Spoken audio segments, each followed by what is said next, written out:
In our perfect little town, my family's business was the cornerstone. My name is Victoria Mitchell, and I was the fixer, the one who dutifully came home for the 50th anniversary gala. But that night, I found a $50,000 wire transfer I didn't make. Then I found the $250,000 loan forged with my signature. They hadn't just stolen my savings, they had stolen my identity, making me the legal cover for their crimes. They thought they'd made me a prisoner. They just gave me a mission. This is how I took back my name. Like, share, comment, and subscribe to our channel. We always appreciate the time you spent here with us. Before you judge me for what I did, you have to understand what they did. You have to understand that I loved them. And that, in the end, was the weapon they used against me. The sign for Harmony Creek, Ohio, Pop. 43R12 passed my window in a blur of patriotic red, white, and blue. I eased my Audi off the highway, the tires humming a new, slower tune on the county road. This town was a portrait of idyllic Americana, a place where people still waved at cars they didn't recognize. Main Street was already draped in bunting for the weekend's festivities. At the end of the street, like a red brick anchor, sat the two-story building that was the only reason I'd come back, Mitchell & Sons Hardware, our family's business, the town's cornerstone. My chest tightened in that familiar, conflicting way. A decade ago, I had clawed my way out of this town, building a life in Chicago where my name, Victoria Mitchell, meant something, because I earned it, not because of who my father was. Chicago was my spreadsheet-driven, data-analyzing, anonymous freedom. Harmony Creek was my past, a place of love and obligation, and the two were tangled so tight I could barely breathe.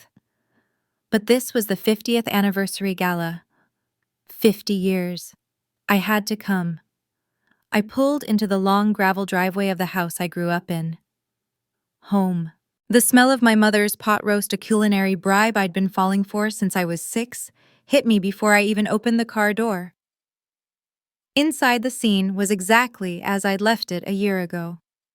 My father, Arthur Mitchell, stood by the fireplace, a titan in a cashmere sweater, charming a local reporter. He was all about legacy tonight. 50 years, I heard him boom, built on trust and family. My brother Liam, the son in Mitchell & Sons, was leaning against the counter, a beer in his hand, laughing. He was the golden boy, the heir apparent, the one who'd never had to try. He clapped me on the back, all easy charm. "Tori, the Chicago big shot graces us."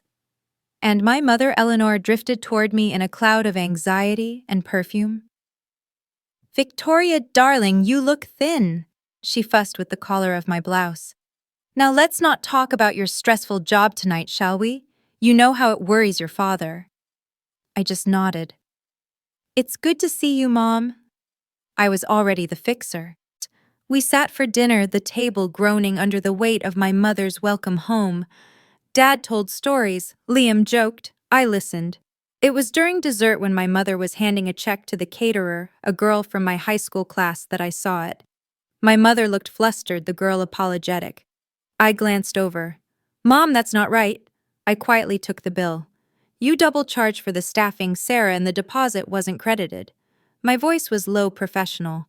"I'm a forensic accountant by trade. I can't turn it off." 5 minutes later, the bill was corrected, my mother was relieved, and the girl was grateful. "Thanks, Tori. You always were the smart one." My father beamed. "That's my girl." But as I sat back down, the pride soured. I was the smart one. I was the spoke in the wheel, the structural support they all leaned on, essential but invisible. Liam got the applause, Dad got the glory, and I got the checkbooks. I was the family's unpaid consultant, the fixer of all the little problems they preferred to ignore. Later, as the reporter was leaving, my father put his hand on my shoulder. It was a heavy hand, warm and possessive. "My daughter, Victoria," he said, his voice full of pride. "She's a wizard with numbers in Chicago." But the gesture, which the reporter saw as affection, I felt as an anchor. It wasn't, "I'm proud of what you've become." It was, "I'm proud of what you are to me." That night, after the dishes were cleared and the house fell into its familiar, sleepy silence, I escaped to my childhood bedroom. I needed to decompress to plug back into my life. I opened my laptop, the glow of the screen a comfort. I was just checking my Chicago bank account, a force of habit, when I saw the automated email. Your wire transfer has been successfully processed. My blood didn't just turn to ice, it evaporated. I never ever use wire transfers for personal banking. I clicked it open, my hands suddenly numb. Thank you for your recent wire transfer of $50,000. A wave of nausea hit me. I didn't make this transfer. I scrolled down my vision, narrowing to a pinprick, my heart hammering against my ribs. Destination account. Mitchell & Sons Hardware, payroll. The house was silent, but the laptop screen was screaming. $50,000. My mind, the one trained to find patterns in chaos, clicked into high gear. This wasn't a hack, this wasn't random. The destination account was payroll. This was an inside job. I didn't bother to put on a robe. I walked down the carpeted hallway in my sleep shirt, the laptop clutched in one hand, the screen glowing like a hot coal. I found them in the den, my father and Liam nursing whiskeys, my mother on the sofa knitting. The TV was on a low murmur of some late-night talk show. It's 1 a.m, I said. My voice was preternaturally calm, a flat, dead tone that made all three of them look up. I held up the laptop.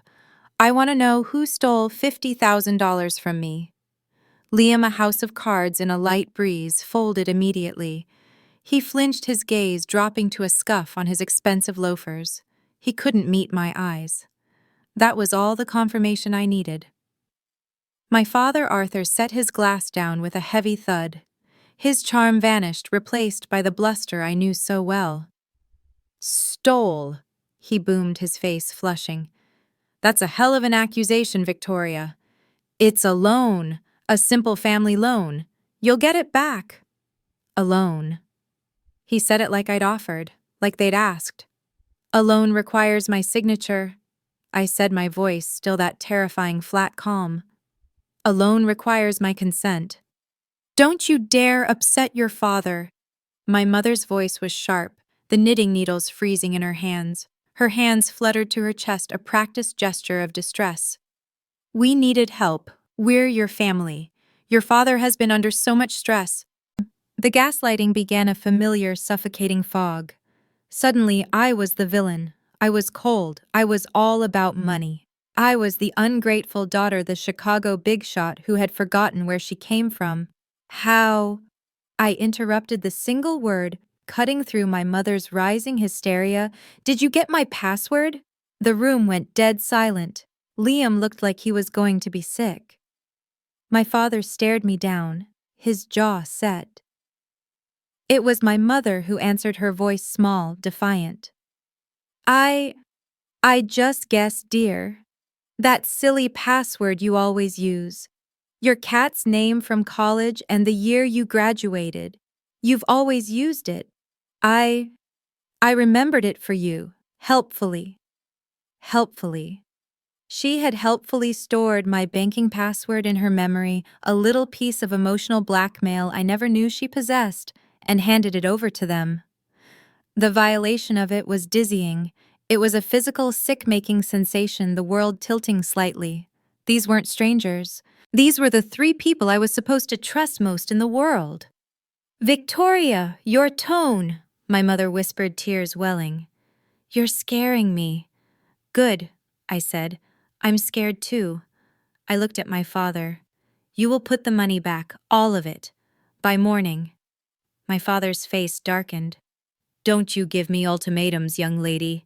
We're a family. We'll handle this as a family. You mean you'll handle me? I shot back. There is no we, not after this. I turned, walked out of the den, and went back to my bedroom. I didn't slam the door. I locked it. The little brass knob clicked with a finality that echoed in the silent house. My hands were shaking. Not with rage, but with adrenaline. They didn't get it. They thought this was a family squabble. They thought I'd cry, they'd guilt-trip me, and in the morning I'd fall in line, the fixer. They had no idea who I was. I sat on the edge of the bed, the floral comforter from my high school years, a grotesque mockery of innocence. I didn't trust their answers. I didn't trust their faces. This was my territory now. This was data. And data doesn't lie. If they lied about this... What else? I opened the laptop. This time, I didn't go to my bank. I went to the credit bureaus, all three of them. I typed in my social security number, my date of birth, the answers to security questions that my mother also knew. I ran a full hard credit check on myself. The wheel spun. Please wait, we are retrieving your report. My pristine 820 credit score was gone. It had cratered. I scrolled down past my Chicago apartment, past my car loan, past my familiar credit cards, and then I saw it. My vision narrowed. My breath stopped. It wasn't just the $50,000. There, listed under active loans, was a debt that made my stomach drop through the floor. A business loan from a predatory lender. Mid-Ohio Capital Solutions. An address in Cleveland. Co-signed by Victoria Mitchell. A digital signature. My signature. For $250,000. Dated 3 months ago. I didn't sleep. Sleep was a luxury for people who weren't actively being financially dismembered by their own blood. I sat in the dark watching the numbers on my laptop. The $250,000 and the $50,000, a $250,000 betrayal plus interest. When the first gray light of dawn crept through my curtains, I was already packed. My overnight bag sat by the door. I was a ghost, a hollowed-out version of the woman who had arrived just yesterday, brimming with nostalgia. I showered in the cold, methodical, robotic way I prepare for a critical deposition. Then I walked downstairs. The house smelled of coffee. The sound of the brewer percolating, a sound that had once meant home and safety, was now a grotesque mockery of a normal morning. They were all there, seated around the kitchen table as if waiting for me, a united front. Liam looked pale. My mother's eyes were red-rimmed, but my father was perfectly calm. He was holding a coffee mug, world's best dad, and looked at me as if I were a difficult employee he was about to manage. My bag was in my hand. They saw it. Good. I didn't yell. I didn't cry. My voice was the same flat, dead instrument from the night before. I placed the laptop on the table, open to the credit report. Who, I asked, forged my signature? That's when the intervention began. But it wasn't for Liam, the addict, or the thief. It was for me. My father, Arthur, sighed a long, put-upon sound. He placed his mug down and leaned forward, his voice a terrifying, paternalistic calm. Victoria, sit down. I remained standing. Your brother, he began, made a few youthful mistakes, miscalculations. The business, the legacy, was in trouble. He spoke of the company like it was a fourth child, a sick one we all had to sacrifice for. This was the only way, Alara. The only way to keep the doors open, to save this family's name. To save our name. My mother on cue dissolved. The tears were real, but their purpose was a weapon. We did it for you, Victoria, she cried, her voice cracking. We did it so you wouldn't have the burden of knowing your father's health, the stress he's been under. We were trying to protect you. Protected me. They had protected me by committing identity theft. They had protected me by forging my name on a predatory loan. The logic was so twisted, so diseased, it made the room spin. If you hadn't moved to Chicago, she whispered, her voice thick with accusation. If you hadn't been so separate, we wouldn't have been forced to do this.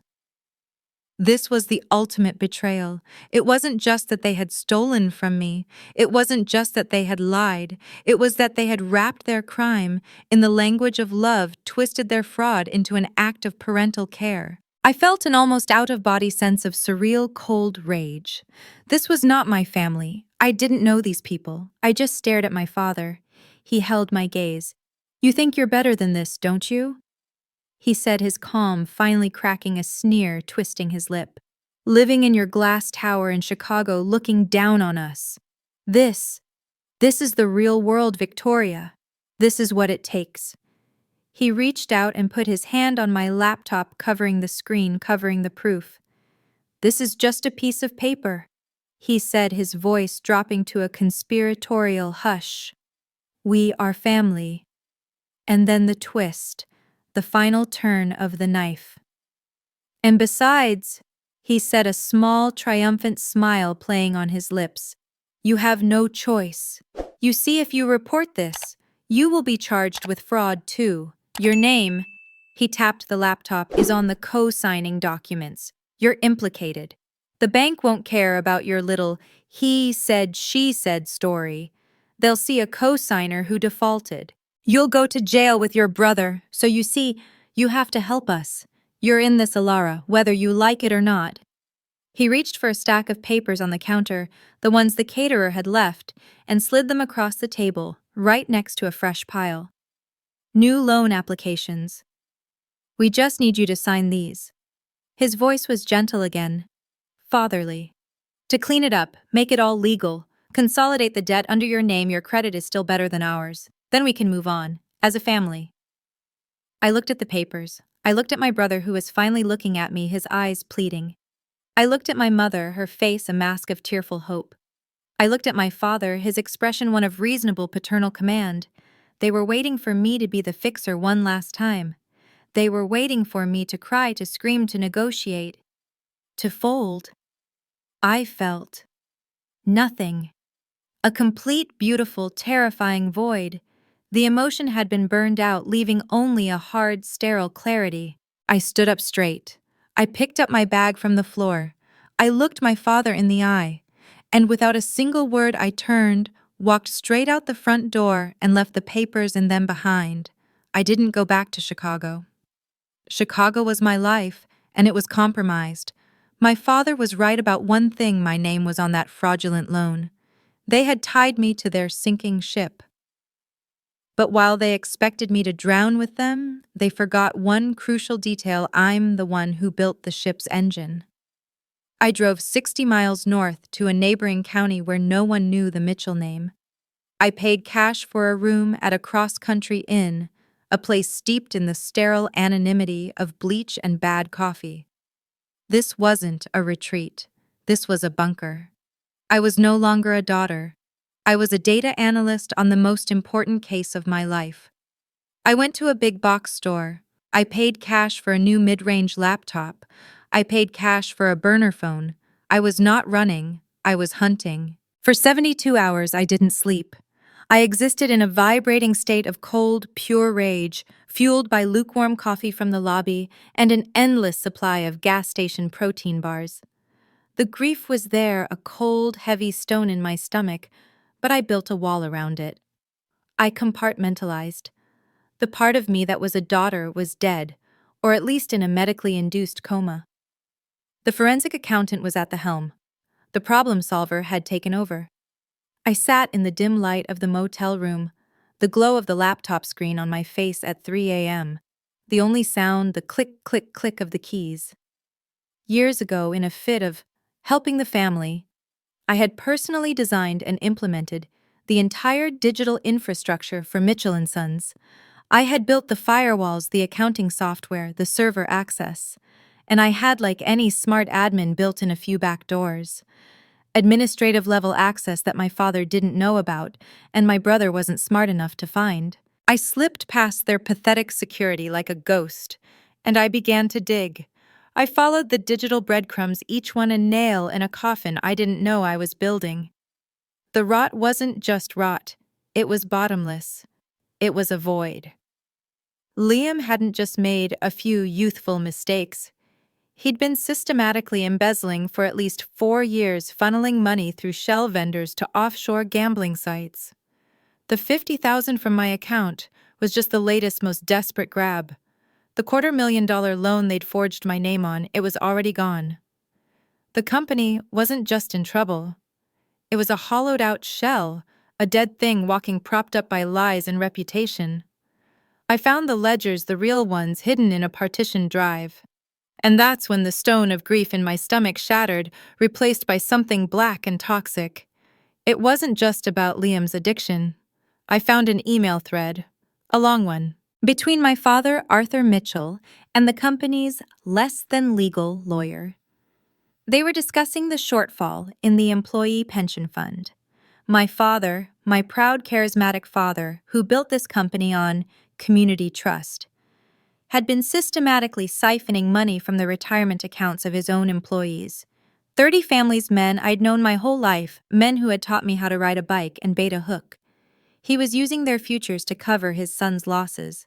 He had stolen from them. I felt physically ill, but I kept digging. I had to know everything. I had to see the bottom. And I found it. In a locked folder on my father's personal cloud drive. It was a PII Victoria folder. Personal identifiable information.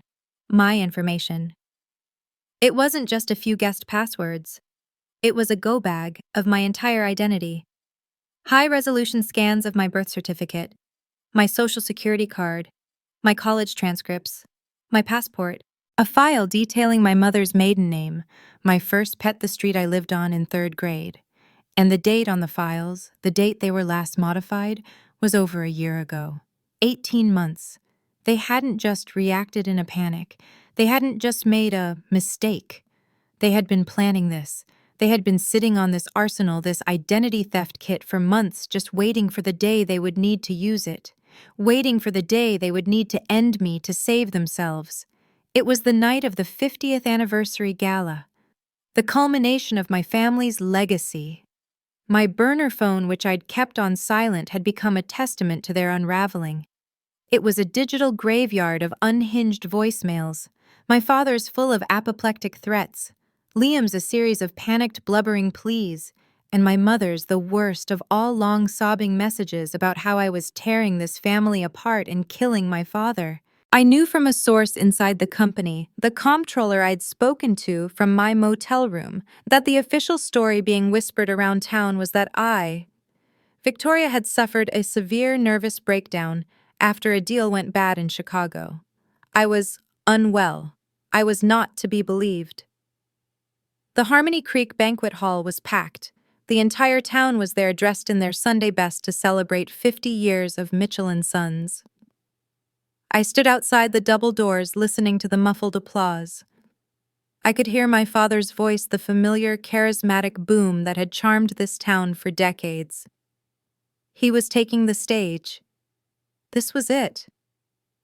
I pushed the doors open. The room was warm, filled with champagne and chatter. As I stepped onto the plush carpet, a hush rippled outward from the doors. I was not the woman they were expecting. I was not unwell. I was not in a hospital gown. I was in a sharp, tailored black dress that felt less like clothing and more like armor. I had driven to Cleveland to buy it. I had done my hair. I had done my makeup. I was not a victim. I was a forensic accountant. The acute silence was a living thing. The only sound was my heels clicking on the hardwood floor near the stage, a sound like a gavel, like a clock, like a bomb. I walked straight toward the podium, my eyes locked on my father. He had just started his speech, his hands gripping the lectern. 50 years, he was saying, built on a foundation of trust, of community, and of family. His voice trailed off as he saw me. His face, a mask of practiced paternal charm, just cracked. The color drained from it, leaving a pale, naked fear. Across the room, I saw Liam. He stared at me, his eyes wide, and his hand fumbled, knocking a full champagne flute to the floor. The sound was like a gunshot in the silence. I didn't slow down. I walked up the 3 steps to the stage, stood directly in front of him, and took the microphone from his stunned, unresisting hand. He just stared at me, his mouth slightly open. I turned to the crowd, a sea of familiar, confused, and worried faces. I took a breath. My voice, when it came out, was not my own. It was clear, cold, and amplified, echoing through the silent hall. "Good evening," I said. "My name is Victoria Mitchell." I paused, letting the words land. "And for the last 50 years, you've known my family as pillars of this community. Tonight I'm here to talk about the real cost of that legacy." A frantic motion at the side of the stage. My mother. "Victoria, don't!" She hissed, her face a mask of desperate denial. She lunged forward, her nails digging into my arm, trying to pull me away from the mic. "You're sick, darling. You're not well. Let's go home." I looked down at her hand on my arm. Her touch, once a comfort, felt like a brand. Slowly, gently, I unhooked her fingers and firmly removed her hand. "You don't get to touch me," I said, my voice low but not a whisper. "Not anymore." She recoiled as if I'd slapped her. I turned back to the microphone. Behind me, the huge projector screen, which had been dark, waiting for a nostalgic slideshow of old family photos, flickered to life. It wasn't my father's face that appeared. It was my new laptop's screen, mirrored for all to see. "My father is right," I said, my voice ringing with a terrible, righteous power. "This is about trust. So let's all look at the Mitchell and Sons Employee Pension Fund, shall we?" I clicked the mouse. The Excel spreadsheet I'd prepared filled the screen. A single highlighted cell. A single number. The current balance of the fund that held the futures of 30 families in this very room. A collective horrified gasp sucked the air from the hall. The number illuminated their faces. 1247. The silence that followed the appearance of 1247 on the screen was absolute, a vacuum. It was the sound of 50 years of trust evaporating in an instant. Then came the murmur, a wave of disbelief that quickly curdled into cold, furious outrage. Men I'd known my whole life, the employees, were standing up, their faces turning from confusion to betrayal. "This isn't a mistake," I said, my voice cutting through the noise. "This is theft." I clicked the mouse. The screen changed. "This is the pension fund ledger." A new slide showed the systematic monthly withdrawals labeled as consulting fees or capital transfers. Click. And this is where the money went. A complex flowchart I'd built at 3 a.m. It showed their pension money moving through 3 shell accounts and ending in an offshore gambling site. Liam's gambling site. I heard a sound like a wounded animal. It was my brother Liam, who had sunk to the floor by his table. "And when that money was gone," I continued, "they came for me." Click. The screen filled with the $250,000 loan document, my forged signature blown up, unmistakable. "This is my name, but I was in Chicago that day. I have the plane ticket." Click. "And this," I said, my voice dropping, "is how they did it." The PII Victoria folder appeared on the screen. Scans of my birth certificate, my social security card. This isn't a mistake or a youthful indiscretion. This is a premeditated go bag of my entire identity, compiled by my father over a year ago, waiting for the day he'd need to use it. That was the breaking point. The room erupted. People were shouting, "Arthur, is this true? Our money. What the hell did you do?" My father, who had been frozen in a state of shock, finally cracked. He was a cornered animal. He lunged not at me, but at the microphone, his face purple with rage. "She's lying!" he screamed, his voice distorting over the speakers. "She's hysterical. She had a breakdown." "This is a family matter." I didn't flinch. I just stepped back, letting him have the stage for his final pathetic performance. He looked rabid. I let my own voice, still amplified by the podium mic, cut cleanly through his. "You're right, Dad. It is a family matter." He stopped breathing hard, confused. I turned away from him, and for the first time I looked at the crowd. I found the faces of the employees. Mike, the head foreman, who had taught me how to use a level. Sarah, the comptroller, who had secretly given me the final key to the server. "And this," I said, my voice shaking with a cold I hadn't known I possessed, "is my family." I looked back at the shell of the man who was my father. "You stole from me to cover your son's debts. That was blood. But then you stole from them. That was unforgivable." The room was silent again, a terrible, coiled silence. "I spent the last 72 hours," I said, on the phone. "Not just with my bank, I've spoken with a state prosecutor. I've spoken with the IRS. They are all very interested in the Mitchell and Sons accounting. I walked to the edge of the stage where I'd left my leather satchel. I pulled out a thick black 3-ring binder and walked back to the lectern. I placed it on the wood with a thud that echoed in the hall. Or I said, "You sign." I opened the binder. "This," I said, tapping the first page, "is a full confession detailing every transaction, every forgery, every theft. It's already notarized. And this," I tapped the thick stack of papers behind it, "is a legally binding, irrevocable transfer. It signs over 100% of Mitchell and Sons hardware, all property, all inventory, all vehicles, and all assets to a new employee stock ownership plan to be managed by an independent third-party trustee." Liam from the floor let out a choked sob. It's worthless. The debt." "I know," I said without looking at him.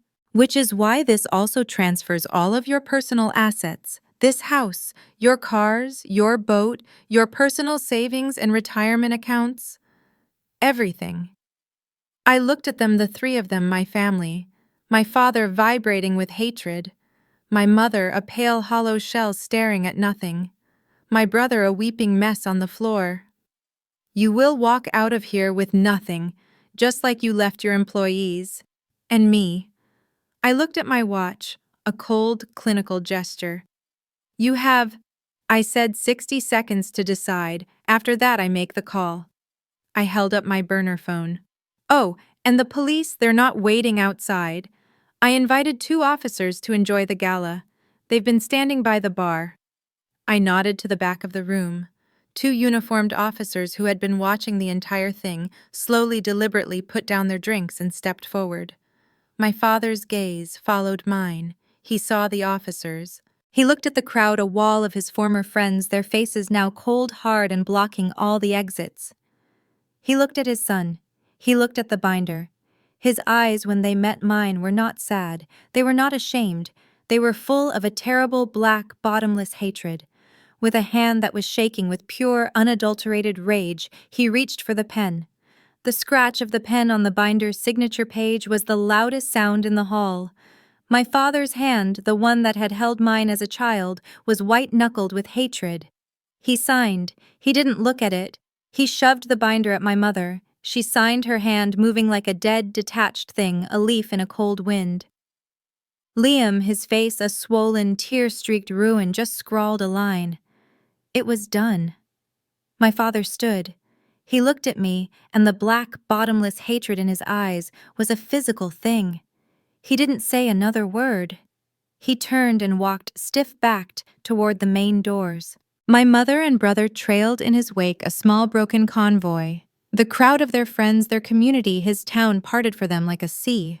But this time there was no respect, just a cold, hard, silent judgment. They were pariahs. The doors swung shut behind them, and they were gone. The second the doors closed, the adrenaline that had been holding me up, the pure, high-octane rage that had fueled me for days, evaporated. It was as if a string had been cut. My knees buckled. I grabbed the lectern to stay standing, my entire body shaking so hard my teeth chattered. I was left alone on the stage in the middle of the wreckage with the ghosts of 30 years of my life. Then I heard them. Not a roar, but footsteps. I looked up, my vision blurry. It was Mike, the head foreman, and Sarah, the comptroller.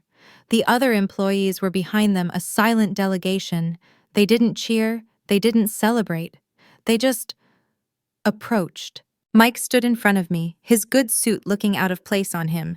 He was twisting his napkin in his big calloused hands. "Victoria," he said, his voice rough. Hell, we're sorry." "For what?" I whispered, my voice sounding thin and reedy. "For not seeing it," he said, and he looked genuinely deeply ashamed. "He was Arthur Mitchell. We trusted him. We should have seen what he was doing to you, what he was doing to us." He looked at the other employees, then back at me. "We owe you. We're not them. We're with you." It wasn't just thanks, it was a pledge. The next 6 months were a blur of war. I didn't go back to Chicago. I didn't go home. I stayed in that cross-country inn in my bunker, which had become a de facto command center. The room was a mess of ledgers, new loan applications, and empty coffee cups. I lived on that same bad coffee and a cold, pure purpose. I was at the hardware store at 5 a.m. every morning in a pair of jeans I'd bought at the strip mall and a hard hat I'd found in the back office. I sat with Mike and the other senior employees poring over Blueprint's vendor lists and the toxic, tangled web of debt my father and brother had created. We weren't just rebuilding a company, we were performing an exorcism. I negotiated with the legitimate banks. I sat across from men in suits and showed them my binder. I showed them the new plan. I showed them the employee-led initiative. I used my Chicago reputation as a shield and my data as a sword. One afternoon, 3 months in, I saw Mike on a cherry picker by the main road. He was unbolting the massive red Mitchell & Sons sign. He looked down at me, and I just nodded. The M came down with a screech of tortured metal. A week later, someone organized a potluck in the main lumber aisle. Casseroles and potato salad on a plywood table. They were celebrating me. It was the most humbling, strangest moment of my life. It took 6 months and 3 days. We restructured every loan. We renegotiated every contract. And I personally oversaw the liquidation of every single Mitchell asset. The house I grew up in, the boat, the stocks, the lake cabin, I signed the check that transferred every last cent of that sale into the pension fund. I made them whole. The next day, a new, simple vinyl banner went up, a temporary solution, Harmony Creek Hardware and Construction. The new employee board held its first official meeting. Mike, elected chairman, cleared his throat. "Victoria," he said, "this company is alive because of you. The board has voted unanimously. We want you to stay. As CEO, it's yours." I looked at their faces, eager, hopeful. This was it. The respect I'd always craved, the position I'd earned, the family I'd in a way inherited. I was so tired, and I was tempted. I told them I needed the night. I went back to the motel. The room felt smaller, the air staler, and there, slipped under the door, was a letter. It had been forwarded from my Chicago address. The envelope was cheap, the handwriting was my mother's, and it was warped as if it had been cried on. I tore it open. "Your father is gone," it read. "Liam too. I am all alone. You did this. You destroyed your family. I hope you are happy." I read it. I read it again. My face was blank, a mask. I folded the single tear-stained page and put it in my pocket. The grand reopening of Harmony Creek Hardware and Construction was everything the gala was not. It was bright, held on a Saturday morning under a clear blue sky. The smell of fresh paint and sawdust replaced the cloying scent of champagne and fear. The new sign, in a simple, strong font, was a banner of pride. I stood near the back, not on a stage, just another person in the crowd watching Mike, in a clean new work shirt, cut a literal red ribbon with a pair of bolt cutters. The cheer that went up from the crowd, from the employees and their families, was real. It was earned. Mike called me up to the small, temporary podium. "Victoria," he said, handing me the microphone, "is our guest of honor. She's the one who gave us our future back." I looked out at the faces, not of a town I'd conquered, but of a community I'd found. "Thank you, Mike," I said, my voice steady, no longer the cold instrument of a warrior. "You're all wrong about one thing. I didn't give you a future. You built it. You built it on a new foundation, a real one made of the trust you have in each other. My father, he always talked about legacy. But legacy isn't something you inherit. It's something you build every single day with honesty and hard work. And that is what you've done here." I paused. The board was kind enough to offer me the CEO position, and while I am more honored than I can say, I have to turn it down. This is your company. I was just the accountant. I smiled and they laughed. I stepped down shaking hands, hugging people, the feeling of real, uncomplicated gratitude, a strange warm thing in my chest. I didn't stay for the party. There was one last stop to make. The letter from my mother was still in my pocket, a cold, square rectangle of guilt. I drove past the street I grew up on, not even glancing down it. I drove to the other side of town to a small, neat house with a wild garden. The house of my aunt, my mother's sister, a woman shunned by my family for marrying beneath her and being difficult. She opened the door, a tough, pragmatic woman with my mother's eyes and none of her weakness. She just looked at me. "Well," she said, "it took you long enough." We sat in her kitchen drinking tea. I didn't have to explain anything. The whole town knew. "I got a letter from her," I said, pulling it out. My aunt glanced at the envelope. "Ah," she said, "the sinking ship letter." I looked at her confused.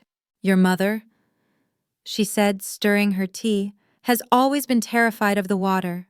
She'd rather stay on a sinking ship clutching the railing and blaming the ocean than jump in and try to swim. Your father, he was a sinking ship, but he was her ship." She looked at me, her gaze sharp. You're a swimmer, Victoria. Your grandfather, my father, he was a swimmer. He would have been proud of you. He would have hated what Arthur did to this town." I felt a crack in the cold, hard void inside me. Not grief, just understanding. I left my aunt's house an hour later. I got into my Audi, the last relic of my Chicago life, which had been sitting in the motel parking lot for 6 months. My real phone, the one I'd had shipped from my apartment, was on the passenger seat. As I started the car, it buzzed. A text. A name I hadn't seen in half a year, a colleague in Chicago. "The team's missed you. Drinks tonight? First round's on me." A small, real smile. The first one, I think. I was financially whole. The state's case against my father and brother was a juggernaut, and the first thing the prosecutor had done was have every fraudulent debt in my name officially expunged. I was emotionally scarred, but healing. I put the car in gear. I drove out of the parking lot of the cross-country inn for the last time. I didn't stop at the hardware store. I just drove. I reached the highway. I pointed the car east toward Chicago. The sun was setting, a brilliant, fiery explosion of red and orange in my rearview mirror. The past. My windshield, though, was full of nothing but open, darkening sky. An open road. I didn't look back. I was, for the first time in my entire life, truly, completely free. With that final drive, Victoria Mitchell didn't just reclaim her name, she reclaimed her future. What would you have done in her position? We read every single one of your thoughts in the comments below, so let us know. Be sure to subscribe for more stories just like this one. Thank you for listening. This has been a story from Revenge Hour. We'll see you next time.